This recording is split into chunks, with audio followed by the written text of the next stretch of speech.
Hello, welcome to Private Kitchen. I'm Alexa, and with me co-hosting I have Simon de Koning. Hello, Simon. Hi, Alexa.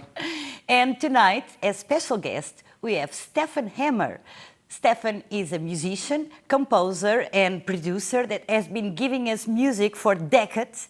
He has collaborated with exciting names such as Chaka Khan, Lou Reed, Julian Lennon, Yoko Ono, and so many more. And we have some burning questions for him. And my first question, Stephen, how did you end up in music? Well, I started with music at an early age, and it was a surprise to myself because there was no full intention to go.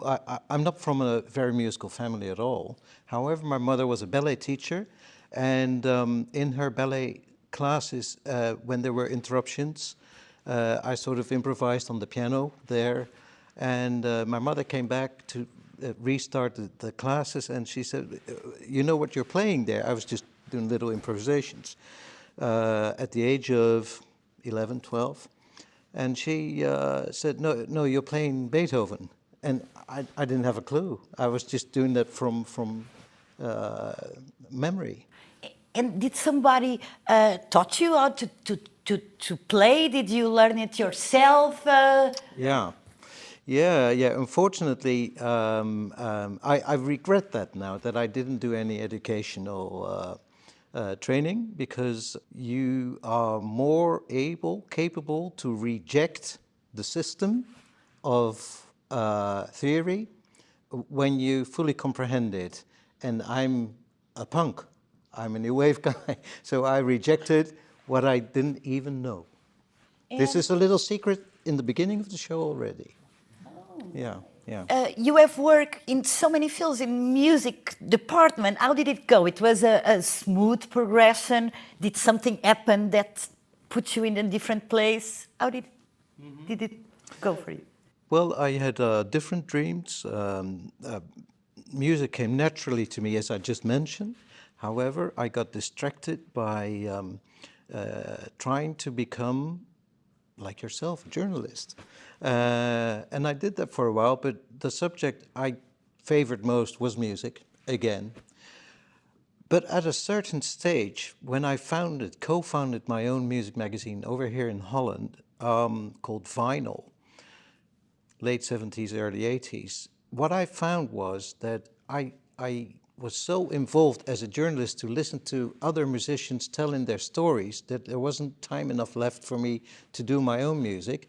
So that's on the practical side, but the other consideration to fully go for music from there onwards was because I thought it was not serving any purpose to be on both sides of the fence. You know, the inquisitive person and the person who creates himself. So I decided to leave journalism and become full-time musician. And I believe that's a question for a lot of musicians, because you have worked with the dream musicians in the world. Yeah. I believe it must be super difficult to get to those persons. So my question to you is, how does one becomes involved with the Lou Reed and Chaka Khan and Yoko Ono? Did they approach you? Was you that approached them? We want to know. Sure. It is an old snowball theory where when there is one who decides you're okay and they don't approach me, I am, the nervous guy approaching them, and almost to the level where it can easily become embarrassing because, you get a lot of no's as an answer. So when the yes comes around of one person, that will lead to a possible yes of the next person after that. So in that respect, it becomes more easy when you collaborate more and more with, people of reputation. So what was your first yes, and how did you get it? Can you spill the beans on it? Of course. Because that was in the early 80s when I decided to quit the music journalism job and go for a full-time occupation as a musician. So what I thought was, the last thought I had and the last interview I did with a group from England at the time in the early 80s called the Associates. They were from Scotland originally. And I had to interview them. But when I heard their record, because I didn't know them beforehand, was that I felt a more like a musical kinship with the person than that I really thought I have a personal click with that person or a media type of curiosity.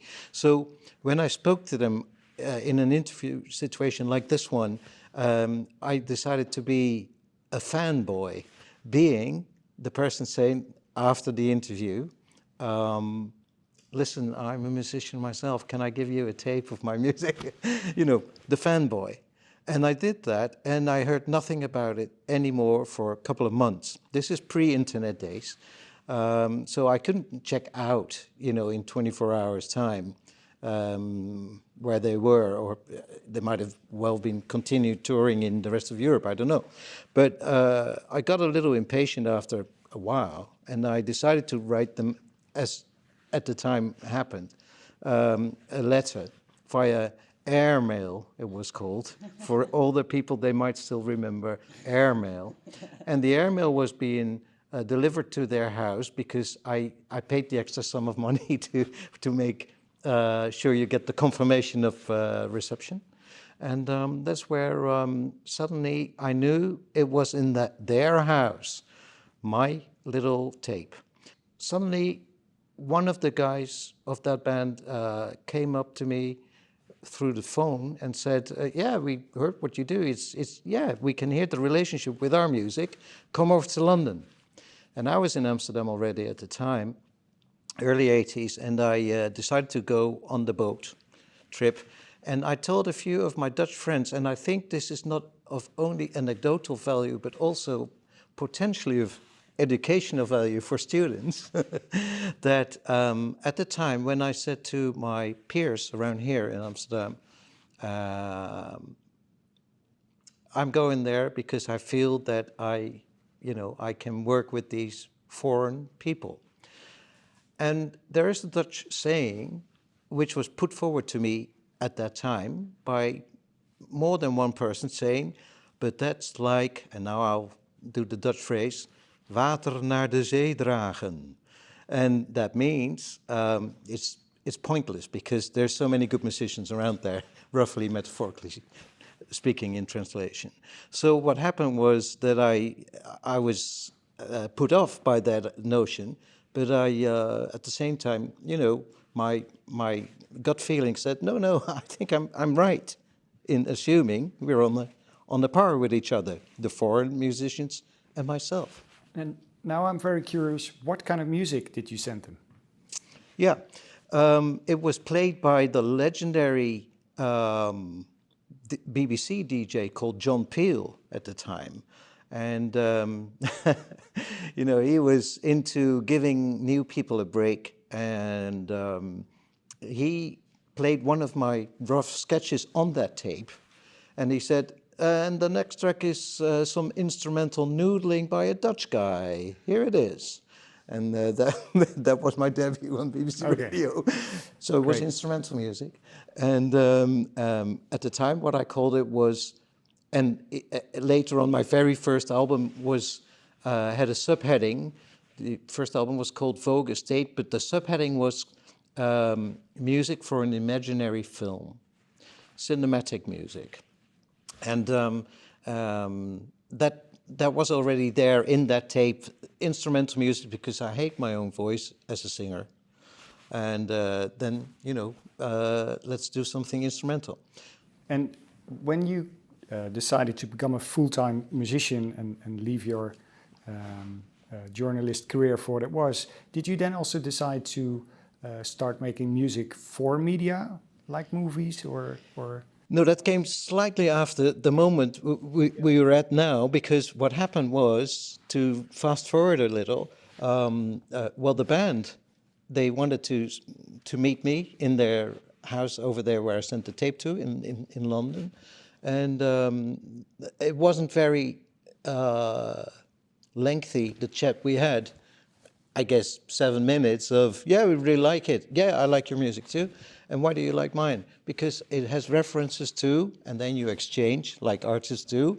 Well, I'm also into Italian film music by Morricone or blah, blah, blah, blah, blah. And when you have the same references, that creates kind of a bond, right?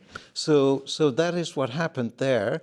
But having done that, I was a bit more self-assured to create my own new instrumental music. And I did one performance in Amsterdam in Paradiso, just 20 minutes. And that was me and a machine. And immediately I got a recording contract for that. And that record, which I just mentioned, the music for imaginary film, was the one that was apparently being bought by a guy I didn't know in this city. And I was waiting for a tram, which you do over here, and he went by with a bicycle and he said, "I've heard your new album, and I think it's very cinematic, and I'm a video designer, and I have an assignment for you." And that's how I got started with the media music. It was never a real choice, it just happened No, at not a really, tram. no. It wasn't a choice. It was an impulse that became a profession. How did you started to decide, now I'm really only making music for media and I leave my own creativity for what it is? How do you balance between these two? Well, that has changed over the years, over the decades by now. You know, when I look back, there wasn't a real need to continue the non-media music, the autonomous music, because at the time, in media music, it was such an undeveloped area at the time. Nobody knew about it. It wasn't being taught at schools of music. Media music was just up for grabs. Everybody could give it its interpretation.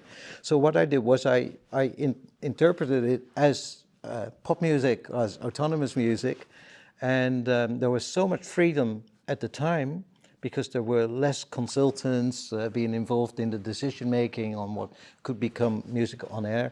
So I didn't feel an urge to have any bypass alongside the media music, because there was an awful lot of freedom in media music which was attractive enough for me to do full time.